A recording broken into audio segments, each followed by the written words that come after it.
अधिक माहिती आपण घेऊयात आमचे प्रतिनिधी हिरा यांच्याकडून। हिरा, काय माहिती या संदर्भात? नक्कीच निखिल, आता सर्वात मोठी बातमी म्हणता येईल। एअर इंडियाचा विमानाचा अपघात झालेला, प्लेन क्रॅश झाले, त्यामध्ये प्रवासी ही असल्याची माहिती मिळते आणि गुजरातमधील अहमदाबाद येथील घटना घडलेली त्या संदर्भातले व्हिडिओ आपल्या समोर आपण बघू शकतो की धुरांचे मोठमोठे लोट या अपघातामुळे बाहेर आलेले। सर्वात मोठी दुर्घटना असली म्हणू शकतो। अहमदाबादमधील मेघानी असा परिसर त्या भागामध्ये प्लेन क्रॅश झाल्याची घटना घडलेली याची घटना समोर आलेली आहे।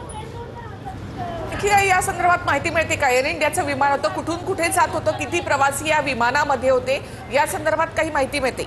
या संदर्भात सुद्धा काही माहिती मिळाली नाही, मात्र हे प्रवासी विमान होतं आणि त्यामध्ये गुजरातच्या अहमदाबादमधील एअरपोर्ट जवळ घटना घडल्याची ही माहिती समोर येते। अहमदाबाद एअरपोर्टच्या जे एअरपोर्ट आहे त्याजवळच ही घटना घडली, त्यामुळे हे यंत्रणा त्या ठिकाणी पोहोचण्याचा प्रयत्न करते। धुरांचे खूप मोठे लोट या ठिकाणी अपघातानंतर आपल्याला पाहायला मिळत आहेत। खूप मोठी जीवितहानी झाल्याची ही शक्यता नाकारता येत नाही, कारण की प्रवासी या प्लेनमध्ये असल्यामुळे जीवितहानी असल्याची शक्यता नाकारता येत नाही।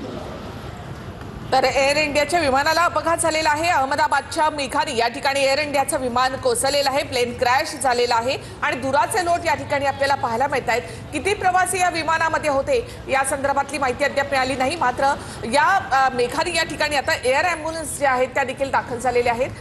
तर धुराचे लोट आपण या ठिकाणी पाहतोय। अत्यंत दुर्दैवी असा हा अपघात अहमदाबादमध्ये एअर इंडियाचा प्रवासी विमान या ठिकाणी कोसळलेला आहे।